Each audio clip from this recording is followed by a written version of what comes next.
there, listeners and lurkers. I'm Allyn Johnston. And I'm Aimee Johnston. And we're so happy that you're joining us for The Last Isle. This week, we'll be covering the 2011 movie You're Next, directed by Adam Wingard and written by Simon Barrett.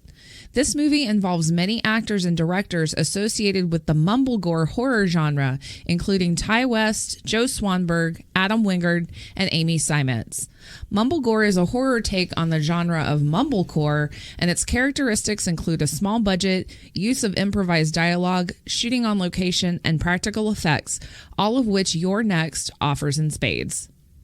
Now, if you'll indulge me, a dramatic reading of the back of the box. When a gang of masked, axe-wielding murderers descend upon the Davison family reunion, the hapless victims seem trapped, until an unlikely guest of the family proves to be the most talented killer of all. Amy, what's your experience with this movie? I had never seen this movie. I'm so surprised. This is my first time watching it. And it is one that I definitely remember the iconic box art for. Yeah, like the movie poster. And you had definitely recommended it to me. And I, for some reason, just never watched it. And then when you picked it for one, when you picked it as one to watch for your script this week, and we started to watch it together, I was like, holy shit, I've never seen this. Yeah, so this was like a surprise watch for you. Yeah, it was actually a surprise I'd never seen it. I was really excited once I realized that it was a new movie for me. I think this is one that I picked probably a few years ago on one of those days where you're randomly flipping through Amazon Prime and you're like, I don't know, I just want to see a horror movie. Yeah. Read the description. I was like, okay, it seems like home invasion horror, maybe a slasher. I was kind of pleasantly surprised when I watched this movie because, there's a ton of schlock out there. There's a ton to wade through to kind of get to the little good bits. And I really enjoyed this one. It has a tiny element of some black comedy in it. Mm-hmm. It has a good feel. The movie feels good and it's put together well. And I enjoyed it. And you did make mention of mumblecore in the beginning when you were kind of introducing the movie. And one of the things that I think it's definitely a genre of movie, a subgenre that's grown on me quite a bit. If you've ever seen Creep by the Duplass brothers, that is an excellent example of mumblecore. It's like one location or a location and some surrounding locations in this wooded area, but it's hyper focused on the conversations, and it's really the eerie, unsettled feeling you get. Yes, as it's an excellent movie. Yeah, and there's in mumblecore specifically, they are hyper focused on relationships and the dark spaces that relationships go to, and that is part of the horror, I think, for many people. Yeah, and that definitely plays out in You're Next. You know, kind of the interpersonal relationship dynamics that dysfunction of family dysfunction. Exactly. Yeah. With all that being said, let's get going. Caution. Spoilers ahead.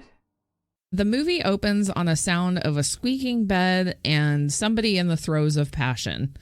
Eric, played by Larry Fessenden, and Talia, played by Caitlin Scheel. She's obviously bored as Eric finishes up. Yeah, we're all already into and I'm just like, great, this movie starts uncomfortable and super excited about it. That's what I wrote, is uncomfortable humping right out of the gate. Yeah. So you're like, okay. He leaves the room to shower, and Talia gets up and walks around the house, going to turn on some music. She looks underage, but she is not, which the movie confirms later. But at this point, you're like, what? Wait, double uncomfortable. Yeah. She looks very young. I stopped everything to ask her specifically within the first 5 minutes of this movie. I was like, ew, is she a child? I was like, no. No. They talk about it. They say that she's not. And I'm like, ew, I don't like this at all. Yeah, it's a little much. Talia doesn't notice the motion sensor light going off outside, and we can hear twigs snapping. On the CD player, she plays Dwight Twilley's Looking for the Magic and makes herself a drink. I hope you like this song. And if you're not sure if you do, don't worry. You're going to hear it about 100 more times in this movie. Light goes on behind her, and she slowly turns to see what it is. Eric gets out of the shower and dries off, going into the bedroom. He picks up her drink and takes a sip. Eric notices something on the sliding glass door and walks over to it to inspect. Written in blood from the other side of the door are the words, "You're next." And Eric looks down to see Talia's body dead on the floor. In shock, he turns around and he's quickly grabbed by the throat by a man wearing a lamb mask. The masked intruder raises a machete, Eric screams, and a gush of blood splashes across the sliding glass door. And this is the second movie that we've reviewed where Fessenden fails to see a body on the ground. Yeah. And Larry Fessenden is like, "Oh shit, a body," and I'm like, "Look down, dude. Like, look down, Fessenden. Look down." Takes him a minute. We cut to a scene of an SUV driving down a dusty, lonesome road in a rural area. Inside are Aubrey, played by Barbara Crampton, and Paul, played by Rob Moran. Aubrey notices their neighbor Eric's car in his driveway, and Paul says that he heard that Eric left his wife for a college student and is probably living up here full time now. So she's a college student. So at least 18, let's hope. Unless she started college when she was 12. Let's just say she's 18. Aubrey says that that's a shame, and Paul says that they are so isolated up here that it might be nice to have a neighbor in the area. But Aubrey doesn't seem convinced. She goes, "I guess." Ew, people, ew. I guess. The couple reaches a super nice, huge house, and as they go inside, Paul notices that the front door was unlocked. Paul brushes it off, saying that the workmen probably didn't lock up behind them. All the furniture is covered in large drop cloths, so we can probably assume this is a vacation house of theirs. Aubrey goes into the dining room to start taking the cloths off of all of the furniture. So, little fun fact about just Barbara Crampton, she had been retired from acting for a long time at this point. She quit to raise her family, and she actually came out of retirement to do this movie. So, I'm really excited. Yes, I really love her, and I'm happy to see her again. And she was just in Puppet Master that we just reviewed together. Yeah, that's why I got so excited when she showed up. I was like, "Yay! I love when she shows up." And I love how that worked out that we got to cover her. So a little bit about the film location here. Oh yeah, this house. The mansion from Your Next is situated on the Columbia Country Club golf course in Columbia, Missouri. But believe it or not, I did not clock this as being in Missouri. I would have said like New England, Connecticut. School. Yeah. It was built in 1927. The mansion is only $800,000. That's not bad. I mean, not bad. It's 5 bedrooms and 11. It says 5 bedrooms and 11 rooms, which I guess it's 11 rooms in addition to, or all together. And that doesn't. Sorry, I was just gonna say that doesn't surprise me because when I was writing the movie and trying to figure out what room shit was happening in, I'm like, it's a dining room or a hallway or another side room or one of the three kitchens. I'm not sure. Yeah, it is an absolutely sprawling beast, and it only sits on 8,448 square feet. So it's a little tiny little thing. That's how big the house is? 8,000 square feet? 8,448 square feet. Wow. It's a giant house. Yeah, that's a pretty sizable beast. Just a quaint little country cottage. Yeah, right. To go vacation in. Right, so, no, whatever. People with money can do fun things, I guess. Oh, yeah, like the upper middle class stench on these people is giving me hives already. Yeah, no, they're very waspy. Extremely waspy. Driving in a car on a dark road, Aaron, played by Sharni Vinson, and Crispin, played by A.J. Bowen, are on their way to Paul and Aubrey's house, who are Crispin's parents. He mentions that his dad is retired from a defense contracting firm, and he jokes about them having to have dinner with fascists. Aaron wants to make sure there's going to be some good booze at the dinner, and Crispin agrees that they should probably stop and pick some up. Yeah, because he's like, my mom's on medication, so there's not going to be any alcohol there. Yeah, so by him saying that, I mean, I guess we're supposed to think that Aubrey's unstable. I don't know. That's kind of what I got. An overly medicated high society woman. I kind of got like she's got a pharmacy, so there's no alcohol. Right. So she's on medication. She's nuts. Yeah. Back at the house, Aubrey's sweeping up, and in the dining room, large, loud footsteps from upstairs shake the chandelier, scaring her. Paul suddenly bursts in, startling her even further, and she asks him if he was just upstairs. He said he was just in the basement and he didn't hear the loud noise when she asks him about it. She's convinced that someone's in the house and says they have to get out of there. Paul says he'll check upstairs, but she wants him to get the fuck out of there with her. Yeah, she's a nervous white woman. Yeah. He grabs a tire iron, umbrella, antique, club, some kind of large blunt object, and says that he'll go upstairs and take this with him while he checks. And he asks her if that will make her happy. And she just goes, no. Like, no, dude, I don't care if you're armed. I said, let's get the fuck out of here. She doesn't give. She's like, let them have the house. Let's go. Right. Aubrey waits outside in the front while Paul creeps upstairs, slowly investigating. Just as he's about to open a closet door off of the bathroom, Crispin grabs his shoulder hard from behind and scares the absolute shit out of him. Like, don't ever approach somebody, whether you know them or not, from behind quietly and then just be like, wah, like right on their shoulder. You're going to make them piss. Like, it's just going to Or they're going to beat you down. Right. So you're going to get peed on or a fist in the face. This is Texas. They'll just shoot you here. Oh, God. Yeah, I know. Crispin says he doesn't want to be a big downer, but asks his dad why mom is crying in the driveway. So it's such a great start to a family weekend. Why hey, is mom nice to crying? see you. Why is mom crying? It's great. Paul sighs and tells Crispin to come with him, and they both leave before they can investigate the closet. Once they're downstairs, the closet door slowly creaks open. So somebody is in this house. Outside, Aaron is comforting Aubrey, and Paul introduces himself to Aaron while Crispin hugs his mother. Aubrey's embarrassed for acting stupid and scared, and Paul and Aubrey go inside while Aaron and Crispin stay outside, amused at whatever the hell is going on. She's like, I feel so silly. And I'm just like, if you only all would have listened to her. Right. Aaron and Crispin are about to go to bed, and Aaron asks about the house. Crispin says it's his dad's retirement project, but really that just means that he hires other people to work on it. Yeah.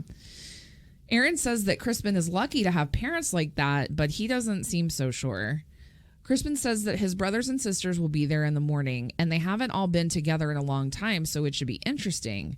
Aaron asks what that means, and Crispin like half smirks, and he goes, you'll see. Yeah. And I'm just like, okay, I guess he is not really super into this family reunion idea. Yeah. They snuggle up in bed together, and they go to sleep. Aubrey's in her night clothes, wandering around the house, getting ready to wind down for bed. She heads into the kitchen, pours herself some water, and takes a pill. And in the reflection of the outside window, we can see a white animal mask come into view from outside, but Aubrey doesn't see this. She turns off the kitchen light and leaves the room. I love that kind of like... That's a classic horror trope. Yes, but I love it too. When you're watching the main characters, they don't know they're being watched, but we know they're being watched. Like...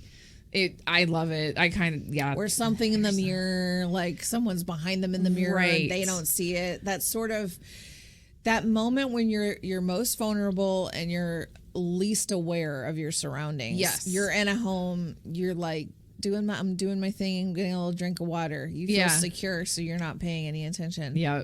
Yeah. And the windows in this movie of the house like play a lot into the movie. Crispin's eyes flutter open as we hear distant talking elsewhere in the house. It's morning, and he heads downstairs to find Aaron talking to a couple of people in the living room discussing kangaroo boxing. It's probably worth mentioning here that Aaron has an adorable Australian accent, so that's probably why they're talking about kangaroo boxing. Right, because I'm assuming The man that she's talking to is Drake, played by Joe Swanberg, who is Crispin's brother, and the woman is Kelly, played by Margaret Laney, who is Crispin's sister-in-law. Drake and Crispin playfully, but not quite so playfully, box with each other, and we can see here that Drake is a total dick. Yeah, and that's what I was gonna say earlier, is that like he is probably the one who brought up kangaroo boxing. Yeah, he has no tact. No, he's like, oh, you're Australian. Have you ever fought a kangaroo or like stabbed a koala bear? Like he's one of those dudes with no tact, and you totally see that more through this movie. Imagine your most like ridiculous depiction of a trust fund baby who probably went to an Ivy League school because he's a legacy. He's that kind of douche. douche. He totally trades on his name, like his last name, and like doesn't Do really. you know who my father is? Absolutely. Kind of shit. Yeah, but like totally has no self-awareness that he's being tactless and a dick. Like he's just like have what? To be. He doesn't have to be. No, Dad'll he take just care of gets it. to be himself. Drake gives Crispin shit for being chubby. So like he's completely awesome. Aaron looks at a family photo on the wall, and we can see that the family consists of the parents, 3 brothers, and a sister. Erin wanders into the kitchen to find Aubrey washing dishes and asks if she can help with anything. Just real quick about that picture. It is the most unhappy any family, like I've ever seen any family look at a picture. Everybody's smiling, but they're obviously very like plastered on, and they're so generic. This looks like a photo that came with the picture frame. Like it's Well, I don't know if the picture frame is like a haunted wasp family that is like going to take over your. It's very staged and very fakey. I do not like it. Aubrey initially says no, but then remembers she's out of milk. So she asks if Erin will go to the neighbor's house and see if he has any, and Erin says that she will. That would have been like my deal breaker because I'm so afraid of like. I'm already in a house full of new people, and you want me to go meet another new person and ask them for something. Hi, you don't know me. I'm sorry, I have to break up with you because you're gonna make me do things. I cannot do that. I cannot social with other people for you. Yeah, that's a big no. I'm staying here until we leave. Do you have a dog I can talk to? Because that would probably be ideal for me. Yeah. Blessedly, this house is free of animals. Blessedly. Yes, blessedly. We don't have to see any animals go through anything. I know, because if there was a dog, the dog would die. And we will cover that at some point. Yes. In movies. Oh, well, it's funny that we're talking about dogs dying because the original opening scene for this movie was not supposed to be Eric and Talia. It was supposed to be an old man who lives nearby who finds his dog dead. No! I guess the studio saw it and was like, yeah, no, I know. And so they rewrote it, which thank God. Because like I was like, if the movie had opened that way, I don't know if I'd be as into it. I know, it would have turned me off completely. And I'm just like, not the dog, not the cat, not the animal. Yeah. Humans are fine. Kill all the people you want. Our priorities are spot on. It's the horror movie. I came here to watch that. I did not come here to watch my animals get hurt. Yeah. Outside, Drake and Crispin are inspecting a piece of furniture that their dad's working on, and Erin stops to say how wonderful they all look together, and she uses her digital camera to snap a photo of everyone. Paul tells Erin to join them, but she says Aubrey asked her to run to the neighbors to see if he had any milk. After she leaves, Drake makes fun of Crispin's relationship with Erin because of course he does, and he heads inside to check on his wife. Not before being like, it smells real good, Dad. Like, it's going to be real good. He's such a fucking kiss ass, and I want him to die first. Can he die first? Paul asks Crispin how the bid for a fellowship turned out, and Crispin said not well. He didn't get it. Paul plays kind of a dickish dad because he like basically says here that it's Crispin's own fault he didn't get it. Yeah. We see the family dynamic like... He has that upper middle class, I'm going to say conservative, probably just given what his job is, like kind of... dad, and like expects his sons to be successful in their own right, is not really going to give him much of a leg up until that's kind of obvious in this. And we know we find out later like Crispin's a professor, he's a teacher, and so I mean I kind of feel like Paul might be the kind of guy that's like teaching's not a real like those who can't do teach. Right, so it's just a moment of like, oh god, okay, so you're that kind of guy. Back inside, Drake walks into the room where he and Kelly are staying, and he sees that she's just gotten out of the shower. She starts to poke fun at Erin, saying that maybe she's one of Crispin's students and that her accent is really grating. But Drake is not paying any attention to this and tries to take off Kelly's bra. She says that she's not feeling it, and Drake gets frustrated, asking her if she has any Vicodin, and she tells Drake to check her purse. So these are awesome people with a casual drug habit. So head snaps the skateboard. No, so he's like, we're not gonna smush. Fine. Do we have drugs? Right. I don't want to feel anything. I either want to feel everything or nothing, and since I can't feel everything, I'd rather feel nothing. Yeah. Erin walks down the road to Eric's house, and outside we can hear that the same song from the night before is playing loudly on the stereo. She knocks on the door, but of course nobody answers. We can see Eric's dead body sitting on the couch, but Erin doesn't notice it, and having no success, she leaves. Later that evening, outside the house, Amy, played by Amy Seimetz, greets her mother and introduces her to her boyfriend Tariq, played by Ty West. Other brother Felix, played by Nicholas Tucci, also greets Aubrey and introduces her to his girlfriend Z, played by Wendy Glenn.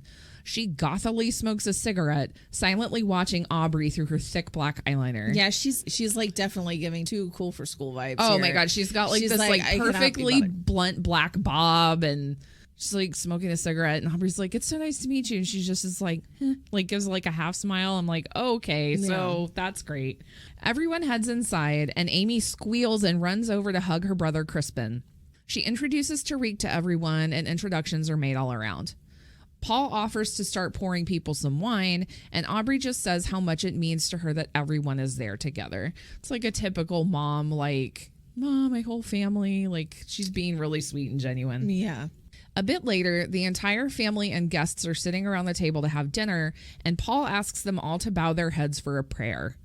Nobody looks particularly thrilled about it, but they all grab hands and listen as he talks. This is another moment, too, where Drake is a total kiss ass, because after his dad says amen, he's like, and thanks, Mom and Dad. Like, he's such a wiener. Yeah. Which also this kind of sells that you're like, okay, this is like, they're that kind of family. Yeah. Yeah. I'm uncomfortable in this room. Yeah. Oh, God. Just being in that room is my horror movie. Completely. It's instant migraine. Yeah. Once the prayer is over, Drake asks Tariq what he does for a living, and he says he's a filmmaker. Drake says he doesn't think he knows any filmmakers, and Tariq says he's had a documentary play in an underground film festival.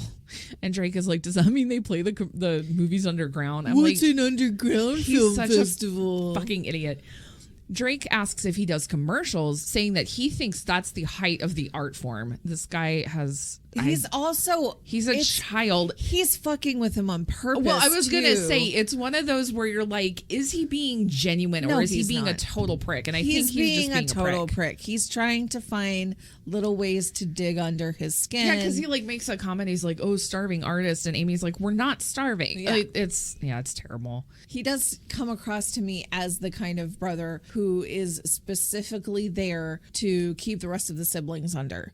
Because he wants to be the favorite. That's a very clear. He seems like he could be the oldest, too. Like, if you look at all the kids, all four kids, you're like, yeah, he's probably the oldest brother who's just like... Or even worse, he's the second oldest, and he's going to do everything he can to appeal to mommy and daddy. Yeah. So that's the dynamic in this family. Yeah.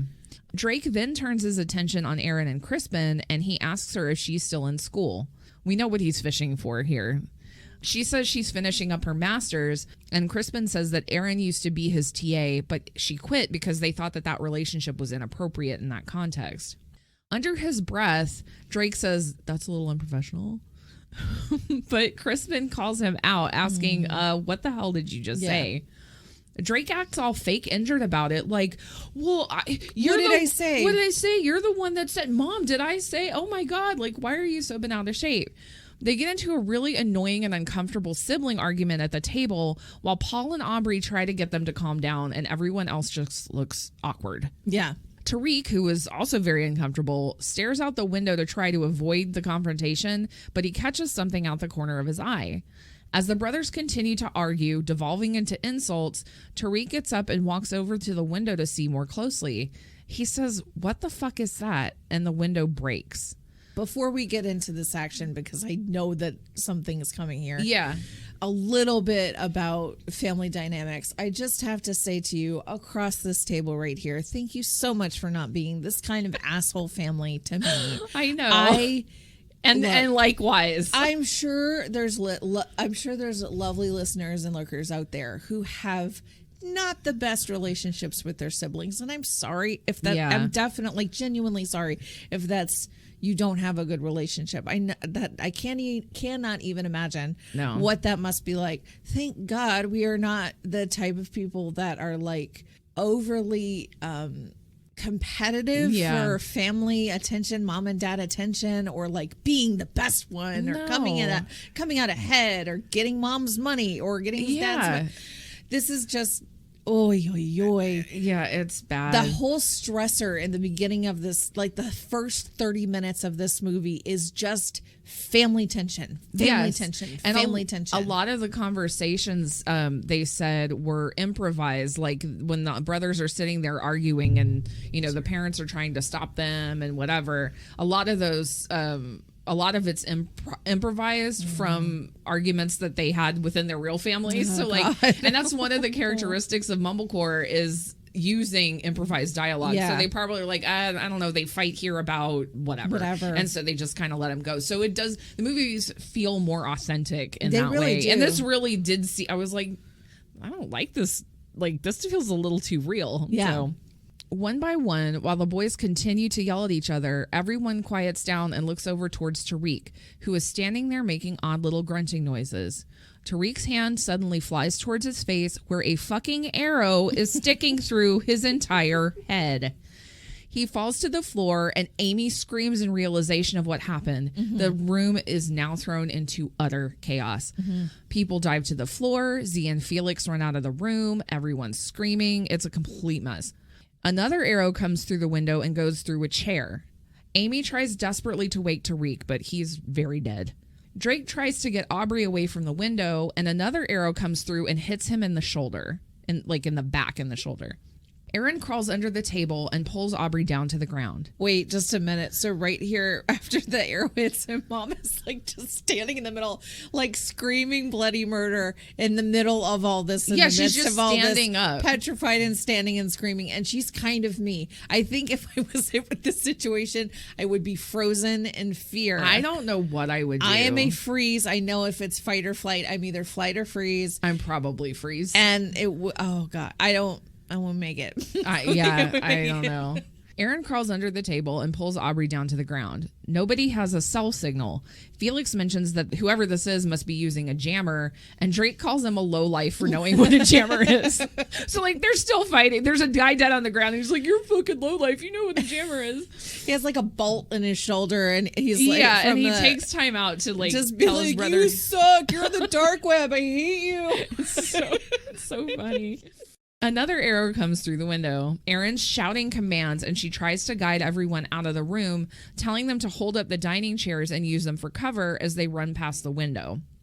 Aubrey's useless, but Paul runs with her to the other room behind a chair. Erin is the last one to run out, and an arrow pierces her chair, and she dives into the other room with everyone else. Drake wants to pull the arrow out of his back, but Aaron says not to and to just put pressure on it. Dude, okay, Aaron was already giving me like kind of Zoe Bell vibes because of the axe in the beginning. Yes. But she seems real adept at like treating field wounds and dodging bolts already. Yeah, because she literally screams, go, go, go. And I'm like, are you in the military? Like, what the shit? I'm like, there's secrets about Aaron. Yeah, something is definitely up there. Drake begs for the Vicodin in Kelly's purse, and he takes a huge mouthful of pills. So I guess, like, yay, drug habit. Aaron and Paul look out the front door to see if they can see anyone, but they don't. Felix suggests that someone makes a run for one of the cars so they can drive for help. Everyone argues over who's the fastest, and Aimee starts crying because nobody believes her that she's the fastest. She's like, why does no one believe in me? She's like such the baby of the family, the only girl of the family. That's what I can be fast too. That is what I mean about the moments of comedy in this movie. It's like, I feel like this movie, if Ready or Not had a cousin.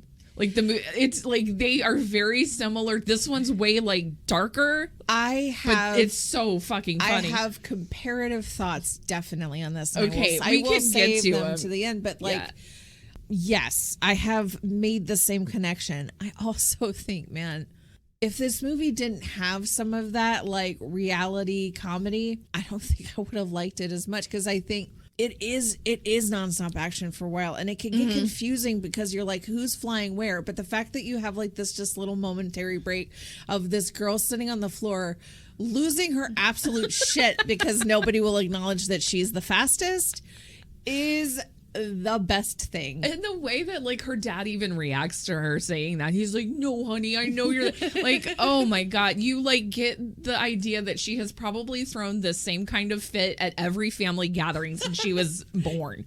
Like, nobody's paying attention to me. It's maybe so that's great. why there's no alcohol in the house, because she has a glass of wine and then she gets upset. Oh, maybe.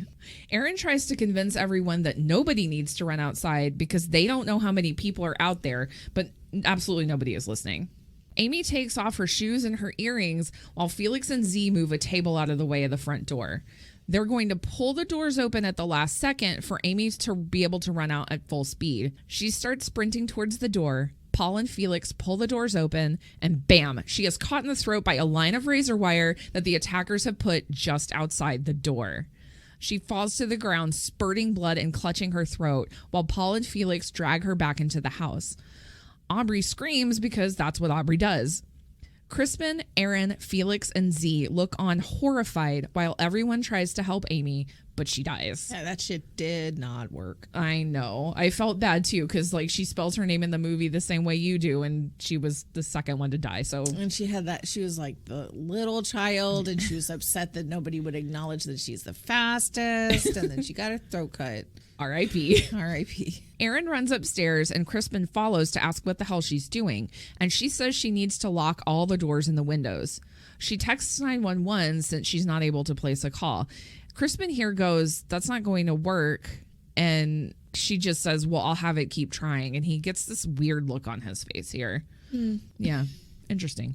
Erin goes back downstairs where Aimee's body is covered with a sheet, and Paul escorts the absolutely distraught Aubrey upstairs to lie down.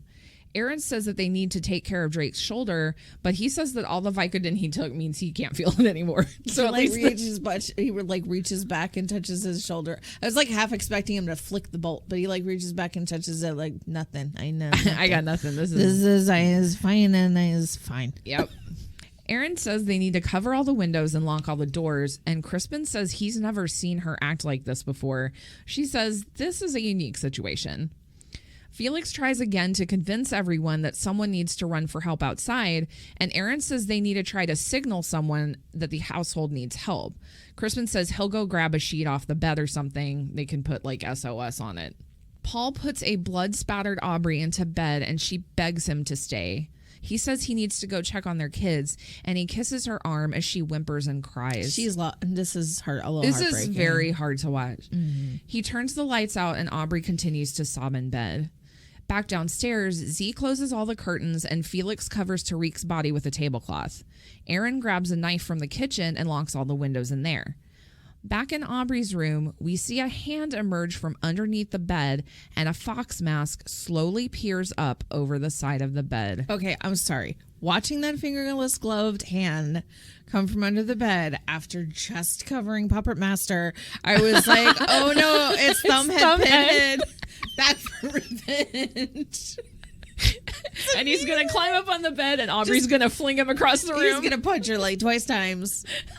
She's going to fling him across the room. Oh, no.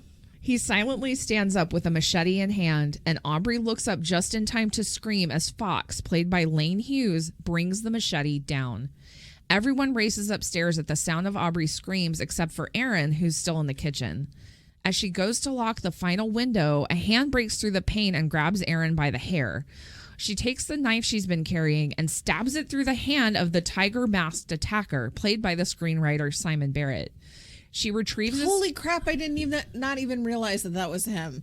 Why did I not realize that was him? She retrieves a small cleaver from a drawer, but by the time she's turned around, Tiger's gone. Drake kicks the door open to Aubrey's room, and as everyone comes in to check on her, we see that it's too late. Aubrey, dead in bed, machete embedded in her forehead, and the words, "You're next," scrawled in her blood on the wall beside her. Paul begins screaming no, and Crispin and Felix drag him away so he doesn't have to look. They have to hold him back. This was also very hard to watch heartbreaking. because this is genuine. It felt have this, very like, powerful. Shitty family, and they're kind of like shitty people, but like mom's emotions are genuine, dad's emotions are genuine, and you feel it here. You don't wish that on somebody. No. Kelly goes into the room to cover Aubrey up with a sheet. As Drake comes down the stairs to comfort Paul, he asks Crispin, why would anybody do this? Crispin's just like stares like, I don't fucking know. In Aubrey's room, Kelly looks at the words in blood on the wall, and she decides to check under the bed when she hears a creak in the floor. As she peeks under, the fox mask pops up suddenly, causing her to scream. She runs down the stairs screaming and out the front door, ducking under the razor wire as Drake chases behind Screaming. her. Still screaming. Still, she's like unintelligibly, just like just total scream. Whole way. Yeah. The arrow in his back catches the wire, injuring him further, and he yanks it out of his shoulder. He holds up the arrow to stare at it and then passes right the fuck out on the front porch. He's just like, shock. And yeah, drops. Done. Yeah. Kelly runs away from the house through a wooded area, screaming her fool head off. We see another masked figure with a crossbow on his back step out from behind a tree and follow Kelly's voice. Back inside, Aaron is tending to Drake's now arrowless wound, and Z says that maybe they should run for it since Kelly made it. I reiterate, she's pretty good at dressing and like checking. And Aaron? First aiding upon. Oh, yeah. She just knows her absolute everything. Crispin says he's going to try to make it to a car so he can bring it to the front door, and then that way they can get everyone out of the house. Aaron really doesn't want this to happen, but she hands Crispin her cleaver and tells him to go ahead and take it. Crispin leaves out the front door, and Aaron shuts it behind him. Kelly approaches the neighbor Eric's house, the stereo still blaring the same song.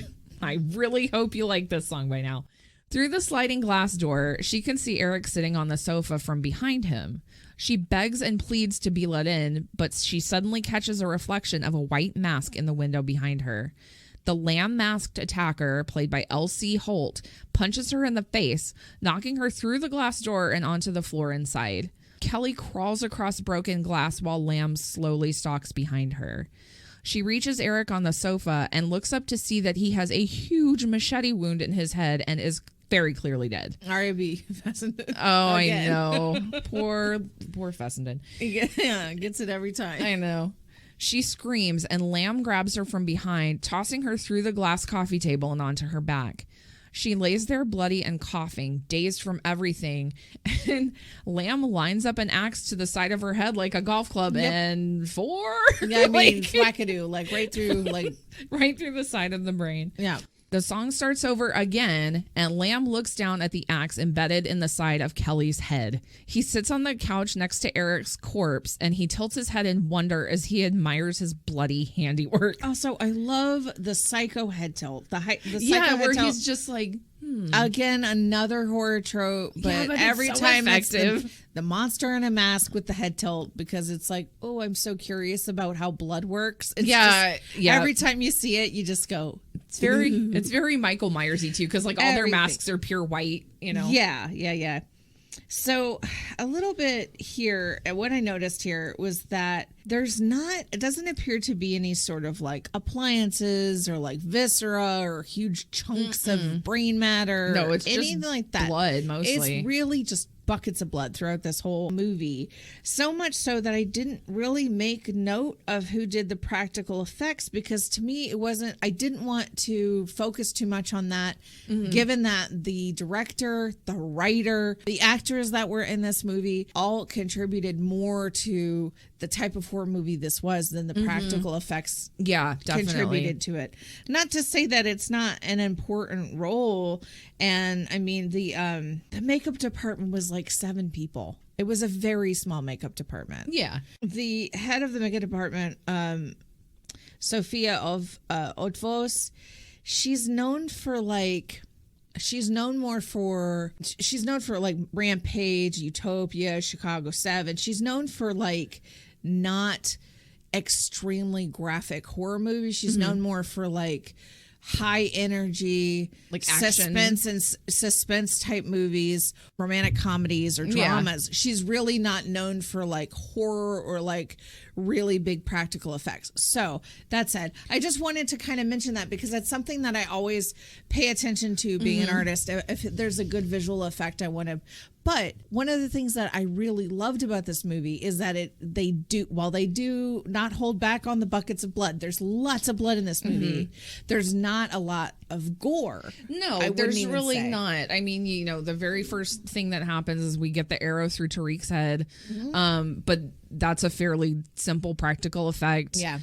Most of what we see is like stab wounds and, like things sticking out of people and stuff. But like, That said, there are good blood gags. oh no, they're There's great. some good blood flowing. No, in no. this. It's no, it's wonderful, but the movie is really sold, like you said, by the actors and by the script. It's not sold by like, oh, this is just a really shitty, weak story. Yeah. With a bunch of awesome effects. So you're like, well, Right. I'll just watch it for the effects. You watch it for the story. Right.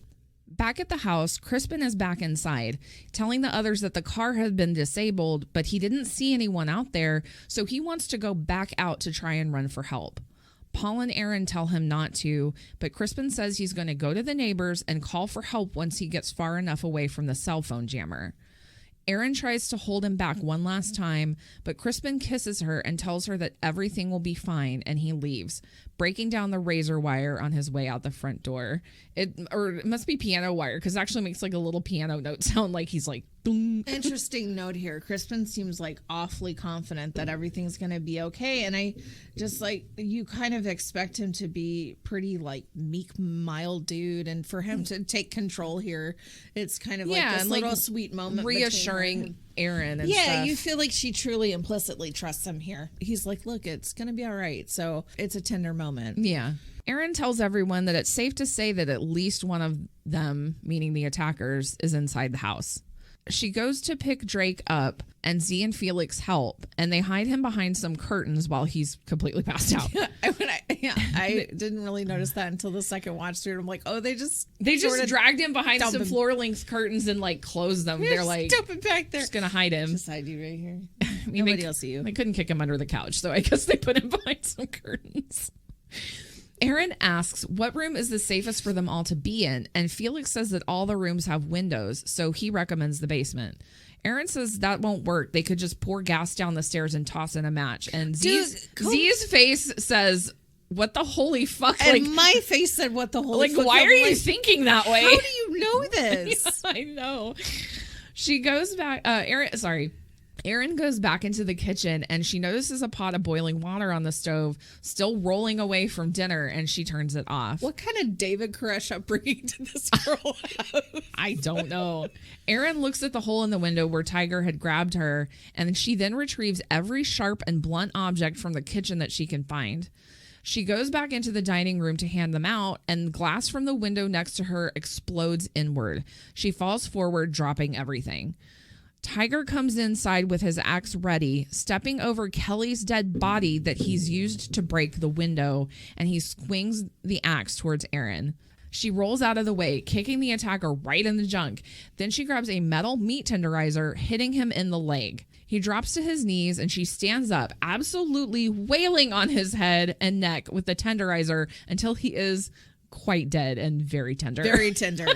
Super tender brain. Those things are no joke, though. We have one, and those fuckers are heavy. Anytime I hear a noise, I'm like, where's my meat tenderizer? I know exactly where it is, exactly which drawer. I know how to get to it. And that's quick. obviously not inspired by this movie because you hadn't seen it before. I had That's not just seen your it. weapon of choice. Mom gave it to us one time. She gave it to us a while back, and she was like, "Look at this thing. Do you want it?" I was like, "Yes." But I never thought of it for your tenderizing meat. I'm like, weapon. Well, unless it's somebody's face meat because they broke in. Tenderize your face. You know what would truly happen though is if anybody came in, I would freeze, pee myself, and drop the tenderizer on my foot. As though I just be and then fall over, crying and hopping and full of pee with a bruise on my broken foot. And the attacker would be like, Jesus, I did not sign up for this, and just leave. You've got enough problems as it is. I'm gonna head out. I'm just gonna go somewhere else. I'm gonna take the Steve L. I'm gonna head out. You can have everything, man. Go ahead. Oh God. Felix and Z, who have seen this whole thing, look astonished. Aaron asks if they recognize the invader as she pulls the mask off, and Felix looks at his face and goes, well, it's kind of hard to tell because she just made mincemeat out of his head. Yeah. Aaron looks over at the window and Kelly's dead body is laying half in and half out of it. So I guess he they retrieved the body and brought it back to the house as a trophy. That's bold. It is very bold. Felix says he's sure that Crispin is fine, that he's a tough guy. And Aaron's like, yeah, no, he's not, but thanks. And, oh yeah, thanks for the help. Because Felix and Z just stood there while she is beating the shit out of this guy. And he's like, it looks like you had it under control. And granted, if I was witnessing this, I probably would have the same approach. I'd be like, she's got it. I mean. Right. Me going over there to help, either I'm going to get thwacked or I'm going to do something that'll cause him to get up and get away. So you take care of that. If he starts to get away, I'll bum rush him. But you've got it. There is also a fantastic cinematic moment here. It happens almost in slow motion. It doesn't. It's just the way, it's a beautiful shot. As she's welling on the dude's brain, the last blow that she strikes, you see all of her hair fall in front of her face. You can only see just kind of a drape of hair and a little bit of her nose sticking out. And she has almost otherworldly being, the Samara from The Ring or something. Nice. She has this, she is no longer human. And in this moment in time, something has changed in her. She is in a very specific state of mind. She's in a very specific survival state of mind. Yeah. And I noticed a little twinge of something that happened to her when she first sees the blood pouring out of Amy's neck. She looks at it. She looks at it and she just, there's a switch flips. the emotion goes away. Yeah. She's just There's I am no in. emotion there anymore. Yeah. Oh, it's good. Yep. That energy's just awesome. Yeah.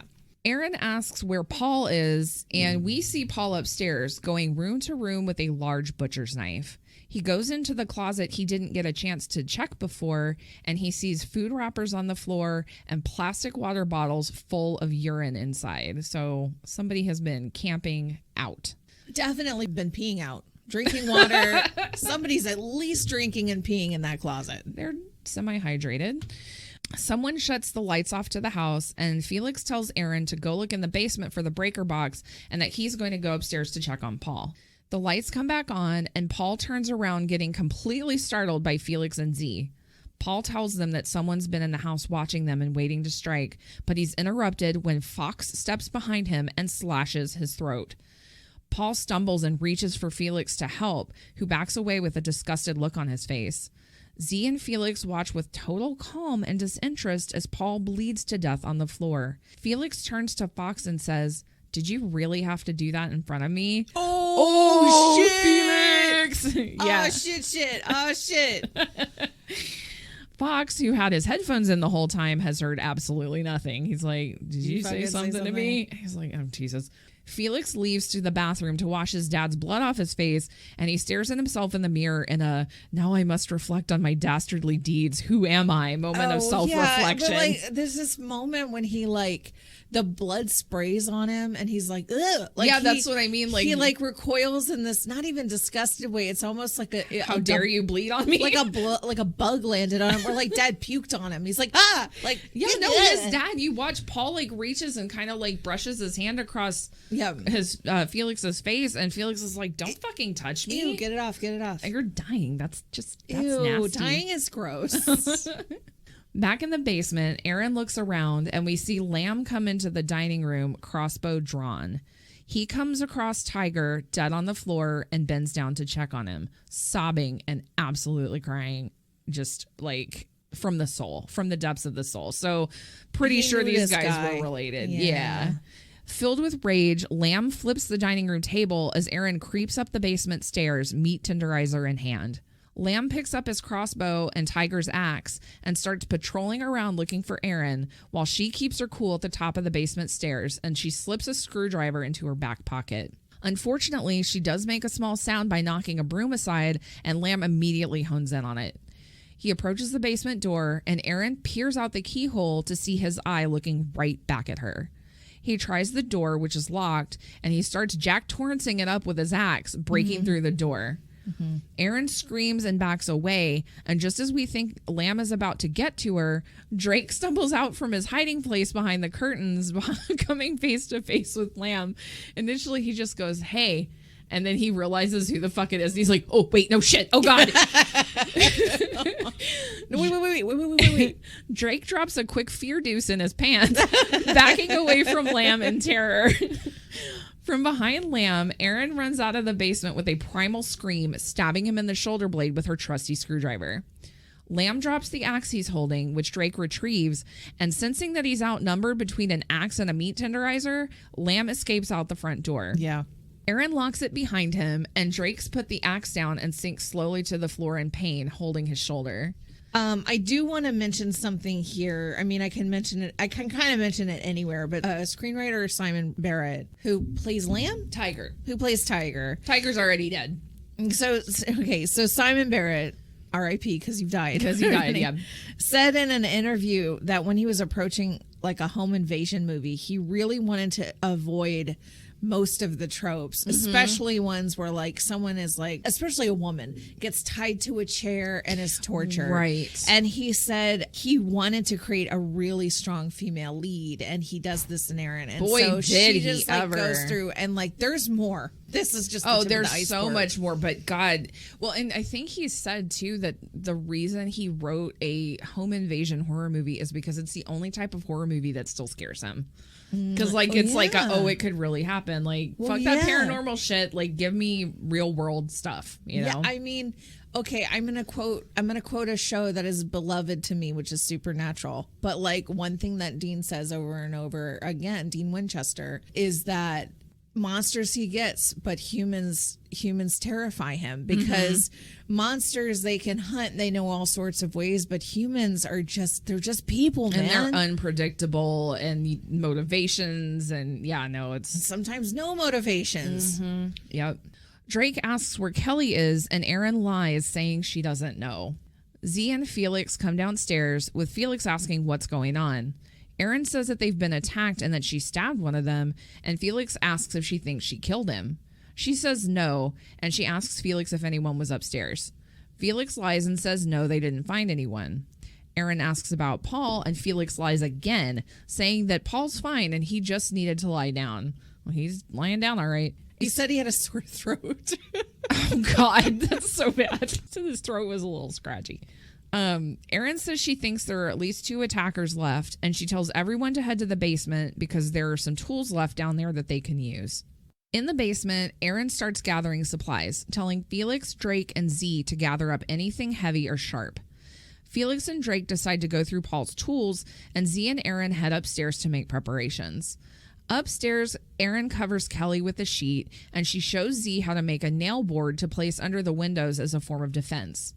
Z asks Aaron how she learned all this stuff, and Aaron says her father was a survivalist and that she grew up on a survivalist compound in the Australian outback. My guess would have been Home Alone, but also survivalist. There's some serious Home Alone energy in this movie. Just wait. She moved to the U.S. with her mom when she was 15, but she learned enough while on the compound to take care of herself. Z manages to hold back her shock and probably annoyance and just goes, wow, that's crazy. Felix and Drake go through their father's tools downstairs in the basement, with Felix pulling on a pair of work gloves and Drake sorting loudly through the tools. Drake asks if Felix saw Crispin come back, and he says he didn't. Drake says he's going to go look for them because he can't leave Kelly out there all alone. Felix drops the bomb that Kelly's dead, and Drake loses his shit because Felix keeps saying, like, nah, man, she's dead. She's really messed up. Her body's up there right now. And Drake is just like, shut up. Shut the fuck up. He screams at Felix to shut up over and over, and we hear a squelch. Felix has stabbed Drake in the stomach with a screwdriver. Felix apologizes to him, and Drake just stares at him in surprise and shock, but he doesn't fall. That, like, brotherly disbelief of, I can't believe you've done this. Yeah. What the hell did you just do? Felix then gets another tool to stab Drake, then another, then another. We see Drake with 5 small hand tools sticking out of his stomach and chest, and Felix says, "Why won't you just die already? This is hard enough on me." I'm sure it's not the 40 Vicodin that have like slowed his blood pressure so much. The fact that Felix is making it about himself, he's like, "Could you just fucking die? This because is hard enough. This is really hard for me, guys." I'm gonna need therapy. Drake holds his hand up to the blood spilling out of his torso and finally falls to the ground dead. Felix pulls off the work gloves, which it was a slick move putting those on ahead of time, and he begins to drag Drake's body aside. Back upstairs, while Aaron focuses on making more nail boards, Z quietly picks one up, creeping up behind Aaron and readying it to knock her in the head. Just then, Aaron turns around, catching Z in the act, which puts a stop to the impending ass whooping as Z plays it off like she wasn't just about to beat Aaron's brains in. She like puts it like she's gonna scratch her back with it or something. Right. Like she's like, hey, oh yeah, nope, no, I didn't. What's that? It's like a really dumb playoff, but she's like, hey, yeah. Aaron tells Z they should probably make one more nail board and says she's going to head upstairs to check on Paul. Z says that she can check on him instead, obviously to stop Aaron from finding Paul's dead body, but Aaron suggests that they should go up together. Z says, "That's okay, I'll stay downstairs and make another board." Aaron tells Z to be careful and heads upstairs with her trusty metal meat tenderizer. Do you think she suspects anything at this point? I don't, I couldn't tell. Part of me would say no, only because she is so focused on the survivalist aspect of it that I don't know that she hasn't yet discovered Paul. So she hasn't yet seen Paul. Right. And so I think that at this particular moment, she's just like, survive, protect. I don't think she's quite keyed in. Yeah. That'll change in a second. Yeah. While Aaron creeps up the stairs on high alert, Z walks over to the front door and opens it a crack. So she's just like literally leaving the door open for these guys to get in. Yeah. Aaron reaches the bedroom upstairs and comes across Paul dead on the floor. As she inspects him, we see one of the attackers slowly emerge from the darkness behind her, machete at the ready. She senses this and whips around, flinging the meat tenderizer at him to throw him off kilter, and launches herself out of the second-story window and onto the ground outside. This is fucking baller Final Girl energy. Like, for sure. Oh my God. She's just like, what's the best way to escape? I'm just going to jump out a fucking window. Okay, and I have things to say because I don't mean to brag. Oh boy. But you thrown yourself out a window? But I fall a lot. And it is not it is not as easy as it looks to fall right. Like she falls, I mean she lands wrong because she falls on a piece of glass, like it's like 4 inches long or whatever sticking out of her leg. But other than that, man, she lands really good. And how do you like fall and not brace yourself and break all of your limbs? I just don't know how. Well, I'm sure she didn't do her own stunts, but whoever did her stunts, I'm like, yes, excellent fucking job. It was Zoe Bell. No, I don't know. No, it was not Zoe Bell. I looked. I would know. I feel like I would know. If Zoe Bell was involved. Yes. We're going to watch a Zoe Bell movie soon. Oh, yes. Aaron is very slow to get up, and we can see that a huge piece of glass is embedded in her upper thigh. She groans and looks back upstairs at the window she just flew out of, and Fox pops right on out to say a silent and menacing, "Hey girl, hey." Aaron limps off into the woods, and we're treated to a long, agonizing shot of her pulling the glass from her leg by flashlight. It's like fucking ow. Ow. Does it give you that dig under the skin problem thing? Okay, so I will explain to everyone my squicky moment, my oh no moment is like, say for instance somebody has a gunshot wound and somebody is digging it out and I can like see movement under the skin. That makes me want to puke. I can watch throats getting slashed, I can watch bones breaking, compound fractures, any of that stuff, disembowelments, decapitations, nothing. But it's the moment and movement of like digging something out from under the skin, because I can imagine the pain that goes through. So like a lot of old Western type movies, like Tombstone has one scene where it's like they're digging a bullet out and I'm like, nope, I'm fucking out. I can't watch it. Mine's infection of any kind. But this didn't do that. She's pulling it directly out, straight out. All right. I know it must hurt. oh my God. But this didn't quite trip that trigger for me. Because she wasn't like, wee, I'm going to play with it. If she would have, like, if somebody had stabbed her and was, like, rooting around with a knife or a blade or the glass, that would make me sick. Just a little insight into the way my fucking weird brain works. Erin spots the screwdriver that she stabbed Lamb with laying on the ground, and she realizes she's probably not as alone among the trees as she thinks she is. You know, I didn't even just realize that till you just pointed it out just now. It's a really dark, like, it's dim. Like, the lighting there is very dim and dark, and it took me a couple of pauses to be like, what does she notice? And it's that screwdriver that she stuck in his back. Ah, it just goes to show she's more observant than me. Me? Me. No, I'm more observant than you? She is. Oh, yeah. I mean, you are too. No, I'm not. The average anybody human is more observant than I am. What color was his shirt? Not a clue. He had a shirt on? I thought it was a duck. Erin hears footsteps approaching, and she turns just in time to see Lamb pointing a crossbow at her, and he lets a bolt fly.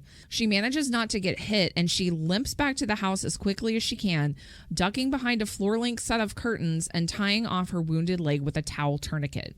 Lamb heads back to the house with the crossbow at the ready. He peers in through a broken window into the dining room, and seeing one of the nail boards, comes in carefully. He's kind of like, yeah, right. However, he fails to notice the second nail board right beside the first one and steps directly on it with a Daniel Stern and Home Alone level of pain and screaming as it pierces right through his boot and into his foot. Way more blood, though. And there are many more uses of the word fuck than I remember in Home Alone. Oh, like, yeah, he's for like, sure. fuck, motherfucker. Z and Felix, who are in Paul and Aubrey's bedroom, take notice of the screaming, and Felix asks Fox if he'll go check on that because, seriously, what the hell am I paying you for? Oh my God. Fox looks completely disinterested, but he still heads in that direction. Felix sits on the bed and says that everything has turned into a huge mess. Z tries to comfort him, hugging his head, telling him that everything will be okay, and starting to make out with him. Felix says he's not really in the mood, because go fucking figure. And then I guess to be like extra comforting, Z tells Felix, fuck me next to your dead mom. Don't make eye contact with me when you say that. I didn't mean to. Are you insane? This is like, what the what? I don't Fuck me next to your dead mom? I What don't- the hell is wrong with this woman? She listened. What is name an emo band? I don't listen to emo music, so I don't know. But like in my day, it was like Skinny Puppy and Marilyn Manson. I'm getting like this death cultish vibe from this chick. What? I literally wrote down what the actual shit. I don't know. Felix, thankfully, though, is disgusted and asks Z what the hell would possess her to ask such a thing. She pouts and tells him that he never wants to do anything interesting. And he says, I don't think that's a fair criticism. It's a fucking great moment. Fuck me next to your dead mom or you don't support me. It's so, oh my God. Felix storms out of the room, and Z reclines on the bed next to Aubrey's dead body, stealing a ring off of the corpse and admiring it on her own finger. So she's got problems. Terrible person. Very many problems. Felix heads down to the dining room where he finds Lamb on the floor, pulling his boot off to inspect his wounded foot. Felix yells at him, telling him that he doesn't want to put his DNA all over the place.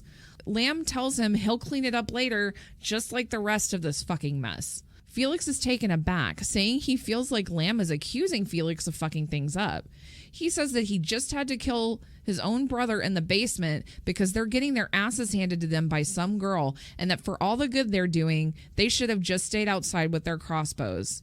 Erin, who is still hiding behind the curtains, overhears this and realizes that Drake is also dead and that Felix has killed him. Yeah. This means that with Drake, Paul, Aubrey, Amy, Tariq, and Kelly dead, and Crispin, who's gone to look for help out of the house, she is truly the final girl. Yeah, she really is. And like listening to this moment upstairs, like it's seeing it from her eyes, it's like just terrifying realization of like, oh, holy shit, they're behind this. This family's gonna kill me tonight. But then when you hear Felix deliver this line of, I had to kill my brother. You're supposed to kill my brother for me. Like, right. I had to do that. Yeah. I had to do it. It was Oogie. Icky pasticky. So I realized just right now at this very second while we're sitting here This is the moment where Erin fully confirms and 100% realizes that Felix is behind this. Because when she finds Paul's dead body upstairs, she's not sure. She's not sure. She's probably suspicious. Yeah. But she just heard Felix from his own mouth confirm that I killed my brother. Yeah. And that, like, shit's going down. This is what you call smoking. This is what you call smoking gun. That is absolutely true. Yeah. Back in the dining room, Lamb gets pissed, saying that if Felix wants to talk about brothers, they should talk about Tiger, who's Lamb's brother, laying dead on the floor. And unlike Felix, I actually liked my brother, which we know because he very much cried over him. Yeah. Felix says he had no idea and comments, boy, Erin really fucked Tiger up. This is the last straw for Lamb, who slams Felix up against a wall and says, give me one reason I shouldn't just kill your ass right now. Don't read the room. Why would you? Why would Felix has a very... The whole family is very clueless. She sure battered his brains and, like... Did you see his brain chunks? Oh, my God. It was like mincemeat. Felix says he'll pay Lamb more, including his brother's share, which is only fair, but that if he gets killed, he won't get his inheritance and these guys won't get anything. Lamb says that the money he gets better be enough to pay them, and Felix says, would I even be doing this if it wasn't? I don't know. Would you? Maybe. No, probably not. Probably not, because you're a weasel. Yeah, they seem money motivated. All of a sudden, a cell phone rings. 911 has sent a text message back to Erin's phone that the emergency text she attempted to send earlier that night has been received. This alerts everyone to her presence, and with his characteristic look of boredom, Fox rolls his eyes and says he'll go take care of her. Fox's whole mood is just like, I don't know, man. I just fucking shut up. Like, what do you want? Yeah, he's just like, I don't care. This is just a job. I took an edible earlier. He's very chill. As Erin hears footsteps getting closer to her, she readies herself in a punching stance, much like the kangaroo boxing she was talking about with Drake earlier, and Fox draws the curtains to find her. She punches him directly in the throat and limps/runs out of the room, leaving him coughing and choking on the floor. Felix yells to everyone to go after her, and he, Z, and Fox hop into action to chase after, with Lamb limping behind them, grabbing the axe. Erin runs out the back door, but smartly hops right back into the house through a broken window, leaving Felix, Z, and Fox to run out into the yard in the direction that they think that she's gone. Lamb, who's slower than the rest of the group because of his stabby foot, steps onto the porch and looks around, but seeing that the other three are checking the yard, he decides to peek his head in through the window. Erin is lying in wait, though, and just as Lamb's head fully clears the window frame, she stabs him directly in the cranium with a large knife. There's a lot of head stabbing. There's a ton of head stabbing. Yeah.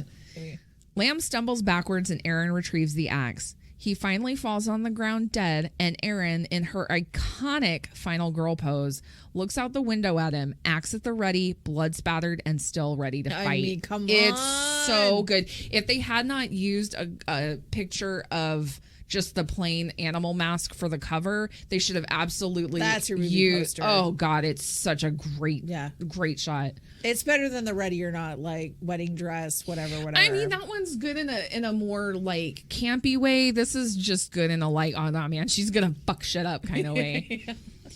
Erin creeps back into a storeroom. I don't know what room this is. Like I said, there's a lot of rooms in this house, and this is one that has just stuff in it. Yeah.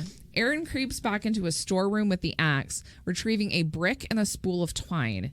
We are then treated to some great John Carpenter-esque scoring as she heads to the front door and gets to work. I am so glad you said I that. have more to say in just a minute about this. I danced to this. This is an excellent song. She hops up on a chair, and since this is basically horror Home Alone, she booby traps the front door with the axe, the twine, and a brick, setting it up in such a way that anyone who comes through the front door will be caught right between the eyes. Yep. So this Carpenter-ish score, it's like very synthy and like electronic and whatever. It's awesome, but I have two comments about it. First of all, right here is the very first time it's used in the movie, where all the other music is very cinematic and dread. So like while I love it and it's kind of my favorite music in the whole movie, it doesn't fit with the tone. And then also like, you know, the shot is her like making these preparations and tying a knot and like placing the brick and whatever. And then as the scene ends, the song just cuts off. It's just like blip, and it goes quiet, which like usually they'll fade it out or they'll do a transition or it was just very jarring. But it's a great song. It is a great song. I also a little bit of a disagreement in that I feel like it does bring a mood out in you, and that I think it wanted the viewers to feel this apprehensive energy. It wants your heartbeat to raise. Yes, and it wants your did body that. to. It did that, and I think it's because there is this preparation for the final boss fight, almost, because like who's Completely. left at this point? That's what it completely feels like, boss fight music. But like I said, if they would have kind of done the same similar tone of, or like the same style, not tone, but same style of music through the movie, it would have still hit, but it wouldn't have been like I don't usually comment on movie music. Obviously this caught my eye enough or my ear enough to be like, this doesn't fit, even though it's spectacular and I love it and I wish all of it would have been like this. It doesn't fit here. And then there's that weird cut. It doesn't fit with everything else. Yeah. Back outside the front door, Felix, Z, and Fox regroup, Felix worrying loudly about what will happen if the cops show up and see Aaron running down the road. In typical Fox laid-back stoner style, he tells Felix that he just needs to calm down. Fox continues that Aaron is not faster than them, so Felix just needs to check down the road, and if he doesn't see her, he should just come back to the house. Felix asks Fox where he's going, and he says he's going into the house to check on Lamb and to make sure that Aaron hasn't doubled back. Felix tells Fox to leave him the crossbow, and he laughs, doubting that Felix even knows how to use it. But he tells Felix that there are 2 bolts loaded, so he only has 2 shots and he needs to make them count. Yeah, and he said that he's like, 2 bolts, and you make it count. I'm grizzled. I've seen some shit. He can't be more than 30, but still. Oh, yeah, no, he's a young dude. He has this very, like, grizzled, I've seen some shit. I feel like survivalist energy. And I feel like he's like, make it count because he just wants this to be over so he can go home and eat Lucky Charms. Like, probably. Christ. I mean, and Pop-Tarts. Back inside the house, Erin waits, but she hears the crunching of glass and realizes Fox is coming in through the window. She heads back down into the basement, grabbing a piece of firewood to smash out all the lights as she goes to the workbench. This is also badass Final Girl as well, because she's like, the whammo, the whammo, all the way down the hall. With that piece of firewood. And we also get that same Carpenter type music here as well. So it's like her preparation music. Yeah. Erin starts to mess around with her digital camera, and the scene cuts to Fox coming down into the basement while we see the digital camera flashing away in the dark behind a curtain. Fox approaches the source of the flashing, and just as he gets close enough, Erin whacks him in the leg with the firewood, knocking him to the floor. She stands up above him, beating his head in with the wood as we watch the action play out periodically by the light of the camera flash. Great shot. It's super cool. It's great, super cool. Gore. Again, another very creative way. If you don't have good practical effects or you're not going to use CGI to like really sell it here, it is great that it's coming to you in these like little bursts. Lighted vignettes. You only get to see it. Harkens back to Silence of the Lambs a little bit because it's just like pew. You can only see a little bit of what's going on, and it's fantastic. Yeah, no, it's sold really well with that. After Erin's turned his head into pulp, she returns back upstairs onto the first floor, limping her way into the dining room. She bends over to grab a knife from the floor, and a bolt comes through the window from the crossbow outside, and she falls out of sight. Felix, who's just taken the shot, moves to the window to investigate his damage, but Erin isn't in there. He can't believe he didn't hit her like he thought he had, and Z asks him for the crossbow. He hands it over, and Z goes inside while Felix goes to the trunk of the car to turn off the cell phone jammer. So this is why he fucking knew how much. They're like $30, but they're illegal. Right. Because he bought one. It's not going to work. I don't know why. Turn off the cell phone jammer and to retrieve a blade. Inside, Z is stalking around with the crossbow and heads into the kitchen, but she's caught unaware as Erin clocks her in the head and gets her in a chokehold. Hearing the commotion, Felix runs in, and Erin throws the now completely cooled pot of water at him. I love this. He scoffs, saying, "The water isn't even hot, you dumb bitch," but promptly slips on it and falls on his ass. Oh my God, it's the best. It is the he goes, best. "It's not even hot, you dumb bitch." Whoa! And then just It's the ground. Why you fell and broke your face. It's so good. Oh, it's so good. Z bites the shit out of Erin's hand, and she uses another pan to crack Z in the head. Felix runs at Erin, but she kicks the door into his face to stop his progress. Also fantastic. It looks like she breaks his nose, but I don't know that she did, but it sounds great. Yeah. Z grabs Erin from behind, and they start to wrestle and attempt to choke each other out as Felix runs up behind Erin and plunges a knife into her shoulder blade, causing Erin to lose grip on Z's throat, and Z struggles to catch her breath. Also, I must say, the blade is like 1.5 inches. It is tiny, it's tiny. It's no more than like a 3-inch blade. It is a tiny little like serrated nothing. Yeah, it's a nothing blade. Great. It's a pocket knife. Erin grabs a blender and clocks Felix in the head with the glass pitcher, breaking it against his skull and giving him a nice little concussion. As he falls to the floor, Erin takes the bladed part of the blender and stabs it into the top of Felix's head. She plugs it in, and in the most delightful and stupid shot of this entire movie, she turns Felix into a brain smoothie while he screams. It's so good. He's like, his eyes are crossing and is like, oh my God, it's absurd. But it made me like want to laugh and cheer. It's just so great. This is when you had mentioned this to me when we were rewatching it today. You were like, God, I really wish we had seen this in the theater.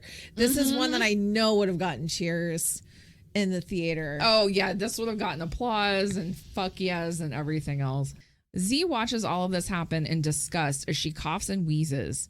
In anger, she gets up and readies herself to charge at Erin, but seeing this happen, Erin pulls the knife out of her own shoulder blade and stabs it directly through the top of Z's head. Because she's fucking baller. Yeah, and it's yet another head stabbing. Like, this is a head stabbing movie.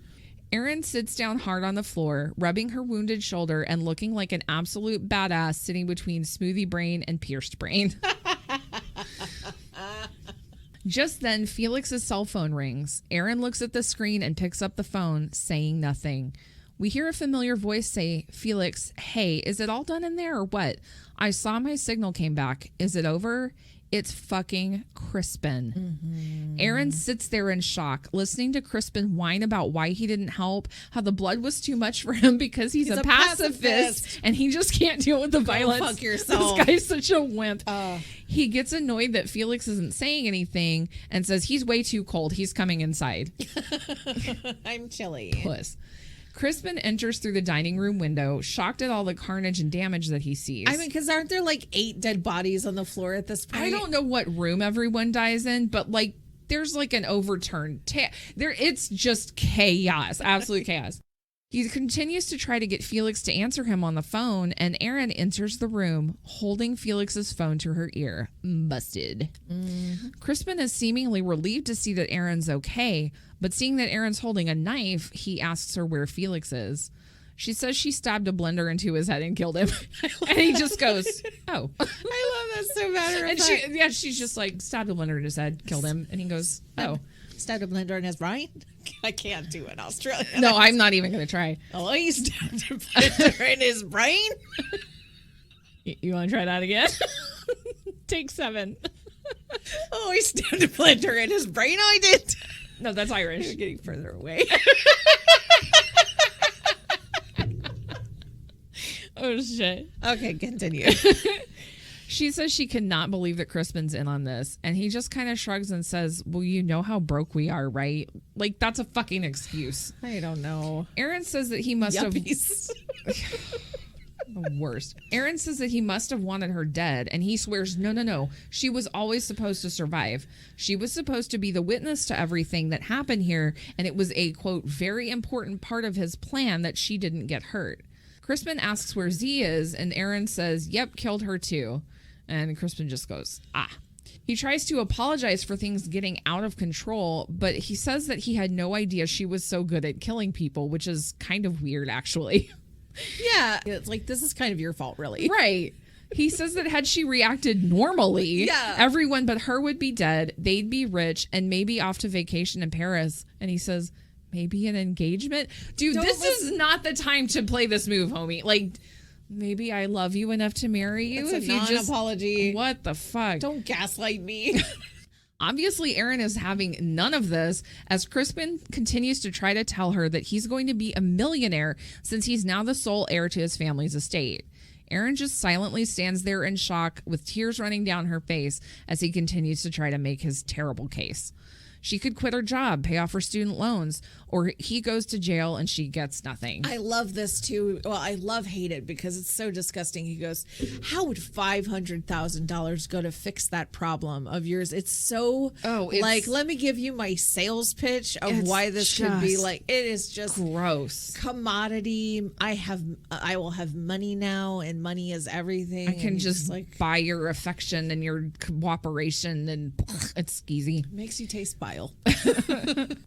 Erin cries silently as Crispin tells her that he loves her and that he promised he'd come back for her. She swiftly plunges a knife into his jugular and watches him as he sinks to the floor, spurting blood from his neck. Woo! He manages to croak out, "Why?" And Erin says, Why the fuck not?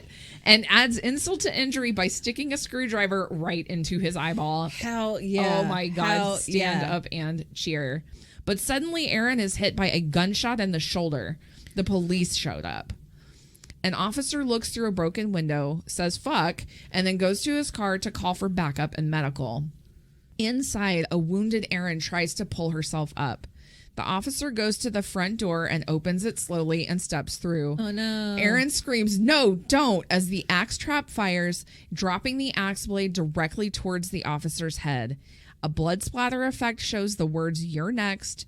Dwight Tilley's song "Looking for the Magic" begins playing, and the credits roll.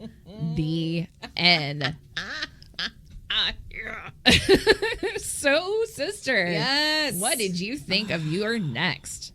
I loved this movie. I loved this movie for so many reasons. First of all, got to talk about the final girl. If you love if you love a final girl movie, this is your final girl movie. Oh yeah. Because she is not exploited in any way. No. She is not victimized in any way. No. She is a badass from the beginning. She knows what she's doing from the beginning. She has survivalist instincts. She's like, go, go, go. Mm-hmm. She immediately knows what to do. And it is a thing of beauty. It is gorgeous. It's gorgeous. It's gorgeous all throughout. And one thing too is like when she's, kind of at the beginning when there's still some people alive, she's actually not only focused on herself, she's trying to protect everyone. So it's awesome. She's telling Screaming Mom to get down. She's trying to get people under tables. She's like using chairs to like hide from vaults. She's trying to keep people away from windows. Yeah. It is just fantastic to see because the whole time everyone else is just a bumbling bunch of yuppie idiots. And she is like, all right, I know what to do here. Everybody follow me. Also, there's another movie. I'm like staring at the poster right behind your head.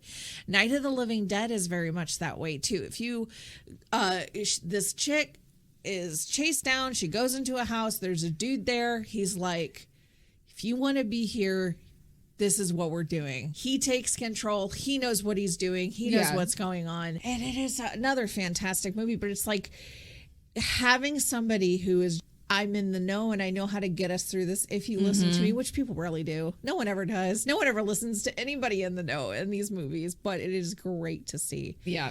Also, I was shocked when I heard this in an interview, like a press junket interview with Sharni Vincent, who plays Erin. Yeah. Your Next hit the film festivals in 2011 to like amazing acclaim. Like it got a huge reception. People loved it. People were super excited about it. It was owned by Summit, and Summit went through a merger with Lionsgate. Yeah. When Summit and Lionsgate went through a merger, they shelved Your Next. Your Next actually didn't come out until 2013. Yeah. So Sharni Vincent here talks about how she was nervous about the movie ever even coming out because they put all this work in. They were super proud of themselves. Everybody worked really hard. And then they had to kind of wait their turn because Lionsgate had a lot of movies on the docket. They had a lot of movies that they had planned planned to come out.